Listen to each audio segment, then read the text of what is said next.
One of the first things to notice in this section is how consciously Mallory is setting us up for what's going to come later in the text. This is conscious foreshadowing of future events. You know, foreshadowing is always in a work where an image earlier is hinting at something that's going to come later. And then after the image has showed up a few times, we call this reduplication, where it shows up a few times. But here the author it's almost like he's not hiding anything about the fact that these images earlier in the text are smaller forms of the bigger images that are going to come later. He says, for instance, at one point here that there's this lady in the castle who's bled for years, and the only one who can cure her is a pure virgin who will give her blood for the lady. Well, and then he says later on in the text, that lady is going to be the sister of one of the Grail Quest succeeding knights, the knights that succeeded the Grail Quest.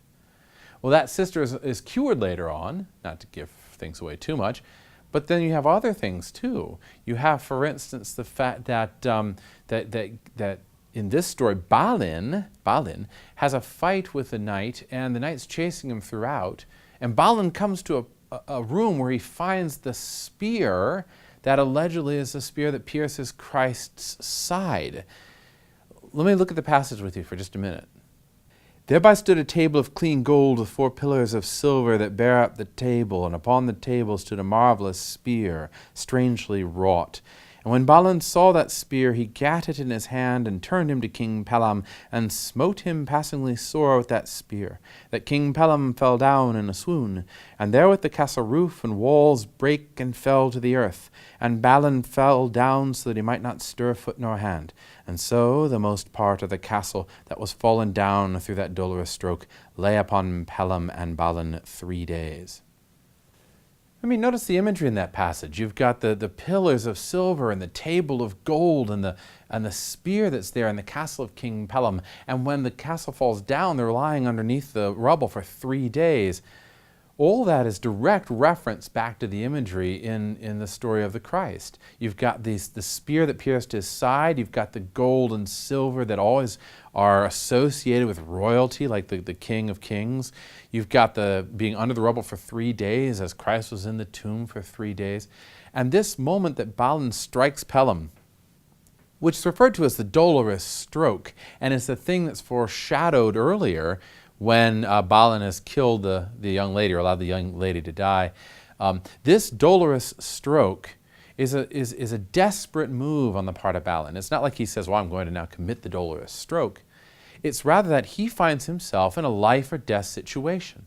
And rather than allowing himself to die, he looks around and he sees the only thing that's possible to defend himself is this spear on a table.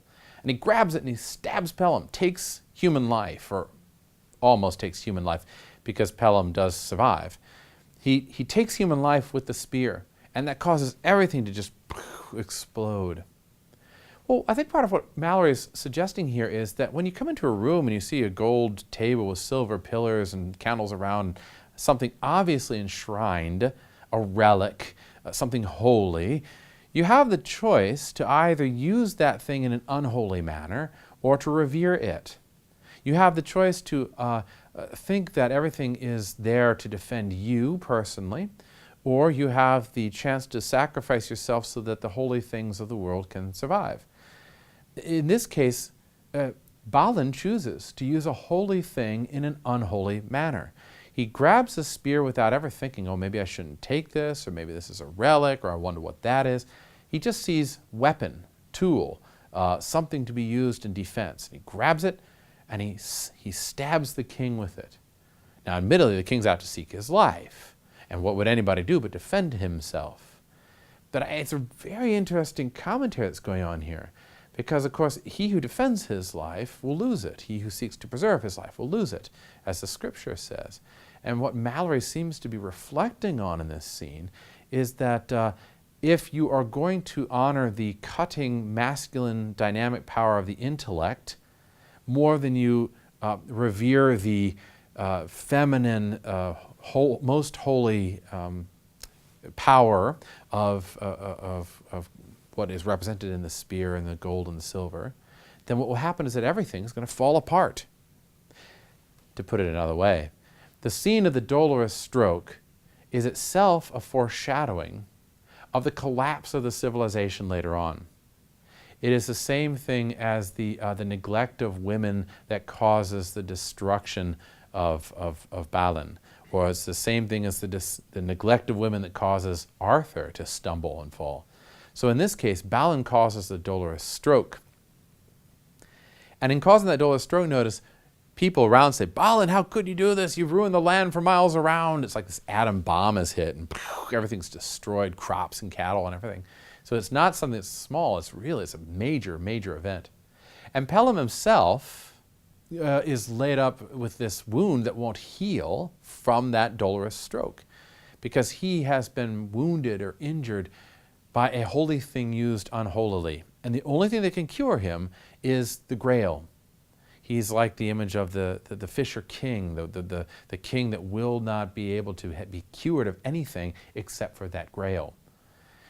That finding of the answer, the finding of the secret, the finding of the thing that really creates civilization is the only thing that will cure this using something holily in an unholy manner. This using something holy in an unholy manner then appears again later on in different forms and different shapes. So for instance, further on, we get an image of a knight who is told by Balin that his woman, his beloved, is unfaithful to him. And he goes and he sees this woman in the act. And the passage is rather humorous. It says a blood burst out of his nose because he was so distressed, which is quite an interesting image. But what he does is he goes and he kills both the woman and her beloved, chops their heads off. And he says, I wish you never showed me that. Well, that image of infidelity, notice, of the woman being unfaithful, is exactly what we're going to get later on in the character of Guinevere and Lancelot. In this small instance, Balin becomes the catalyst, pivotal in the destruction of this king. He is the reason that this king finds out about the knight and his lady being unfaithful to him. And thus, he's the reason why the knight kills his lady and also her lover. That is itself a form of what happens later in the whole structure of infidelity that occurs in Camelot. And then at the last we get the fight between Balin and his brother Balan. This is foreshadowed earlier when Merlin says, you will do this. You'll strike the Dolorous Stroke and you'll kill your own brother. But Balan attacks Balin first, and the two fight it out, and they end up killing one another. One dies first, Balan, and then the other one, Balin, dies near the end of the story. And that fighting of brother against brother is also, again, a foreshadowing of the civil war that's going to occur later on. It foreshadows the fact that the civilization that's been held together, both of bloodlines and also of fealty, of pledging an honor, an oath, it's going to fall apart, and men will fight with one another because they've used holy things in an unholy manner, because they have been unfaithful to their lords, because they have treated women or neglected women when they ought not to have done so. They have neglected the scabbard in lieu of the sword. They have neglected the feminine element in lieu of the masculine element. And this very thing is going to cause the downfall of the civilization.